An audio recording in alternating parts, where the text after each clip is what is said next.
Hello everyone, and welcome back to the channel. JC here with another video on Action Taimanin. Today we're gonna check this week's challenge arena, but before we start, don't forget to leave a like, share, and subscribe if you enjoy the content. So this week's challenge arena is fairly simple for the most part. There's only one particular character who you need to be a little bit careful with, but otherwise it's fairly simple. So first of all, the stage. The stage is only going to be one wave. It is a medium-sized stage, and we're gonna be fighting. Let's see, one, two, three, four, about four bosses at the same time. And the bosses also apply confusion, which might be a bit annoying. Remember that when you are under confusion, the directional path is going to be reversed, so that's something to take into consideration. Um, and because of that, you may want to focus the female bosses first, so that you eliminate the sources of charm. So we have Inage Natsu, Astaroth, and Shisui. Natsu is fairly simple for the most part. You are going to be using a green build that revolves around Kamadogami, or basically Shattering Blow as the skill. You're not going to be able to use your ultimate because you constantly consume your particles due to the weapon, but you have enough power to beat this fairly easy. So, Shattering Blow is going to deal tremendous damage just by holding your attack during normal attacks. And this character is very easy to interrupt, and that's why it's very important that you constantly activate Power Release, because that's going to give you super armor as well as a damage buff. Not only that, you also want to activate a Restoration Smoke because Power Release consumes HP. So yeah, you want to use the dodge button a lot. Once you have Power Release and maybe Restoration Smoke up, you want to start doing basic attacks, and then you Shadow Blink, and immediately after use Shattering Blow. Shattering Blow has to be the last skill on the combo, so that it deals the most damage. You can omit Restoration Smoke and just Power Release, Shattering Blink, Shattering Blow, Shadow Blink, and Shattering Blow to deal maximum damage.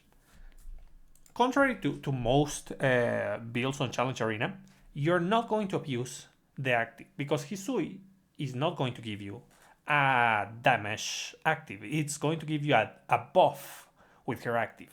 And for that, you need to do as many combos as possible. This character can easily lose the chain. You don't have to do the 100 combos. If you're on 50, 70, activate the buff. It is useful as it is. You don't need to go like maximum power. Besides, on my first try, I got this score, so it's not that difficult. Let's go to Shisui. Shisui is the other one that is fairly simple. Shisui is going to use a blue build, and she's so busted that she's only going to use Photon Sentry, which increases her familiar damage, and that's where most of her damage comes. So it's a fairly good build. We're going to be using Mirabelle over here. As you know, her active gives a ton of benefits, even more if it's on a machine type character. She's going to give a speed increase. And not only that, it lasts for a while. 20 seconds, it's a lot. On top of that, we have just generic damage increase over here. Nothing that important. And well, she's not only going to get a buff with the supporter, she's also getting a buff with Guardian Charge and not Natural Light. Bomb Away. So you do Bomb Away, that's it, 10-second duration. Then you use Guardian Charge, another 10 seconds duration, and immediately after, and you also activate this simultaneously, either at the beginning of your combo chain or in the middle of it, but you do it just before using Guardian's Flurry, because you finish your combo with this, and it's going to deal a substantial amount of damage. With just 2 combo chains of this combination, you're going to be able to take Chrismatron. Honestly, it's fairly simple. Maybe one more combo chain if you didn't land all the hits, but It is very, very strong. Lastly, we have Astaroth. Astaroth is the odd one out. She is not as easy as the other two, but she has some advantages. So, let's see. She's going to be relying on Undying Apophis to boost Supernova and Satellite Flare. Satellite Flare is going to be her way to recover HP and deal a good amount of damage. She's going to double cast Supernova thanks to the weapon, so keep that in mind. Due to the weapon, Satellite Flare is going to change its behavior, and it's not going to be these balls that roll around your character, but rather they're going to be projectiles that get the tracking capability. So they're pretty decent for the most part. We also have Phoenix Dive and we have Fire Blast, the basic attack that is going to last, that is going to be the range option. I would rather have the other one, but it is what it is. And they decided to give us a very odd supporter in Lapis. When performing basic melee attacks, has a 10% chance to increase damage and increases speed by 14%. The speed of demons by 14%. Reduces damage taken from all enemies by 14% for demon type allies and teleports to the nearest enemy. Sure. Honestly, this is not that great. The speed increase is appreciated. The damage reduction is appreciated, but we had better options than Lapis for Astaroth. Trust me, this is... I've tried it. It's fun, but it's not that great, honestly. We also have Cyaneo to increase to have damage reduction and skill damage increase, which doesn't pair that well with the basic enhancer, but okay.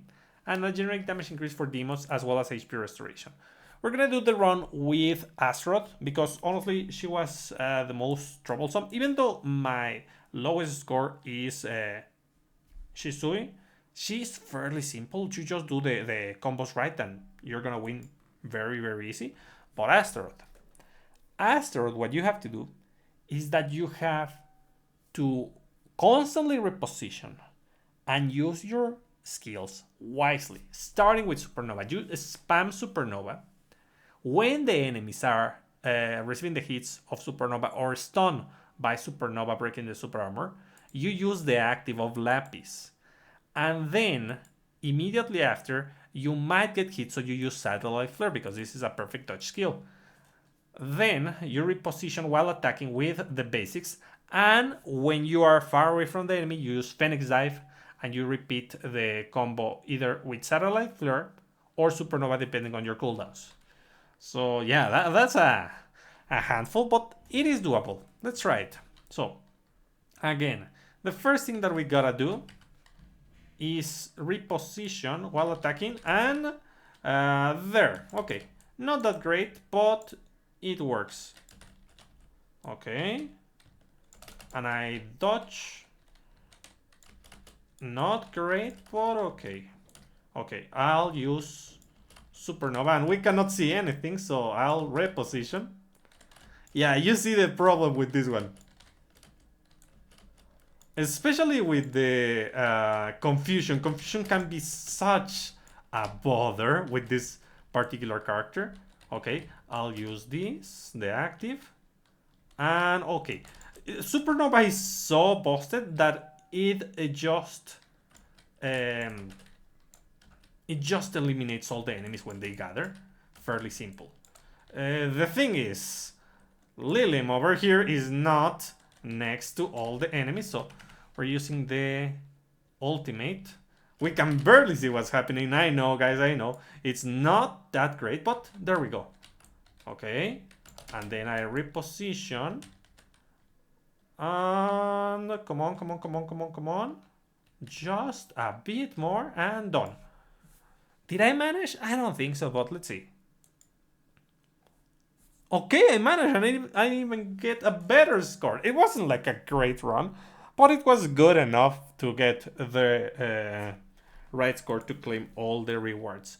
So, yeah, it's all about abusing the enemy behavior to use Supernova and deal massive amount of damage to multiple bosses at the same time. One of them, Lilim or Minasaki, is not going to be near the wave of enemies. So yeah, it is kind of complicated, but just try your best. You'll be able to get all the rewards in due time, and you have unlimited chances. You can do this. So, anyways, that's about it for today. I hope you find this useful, and I'll be seeing you next time. Bye.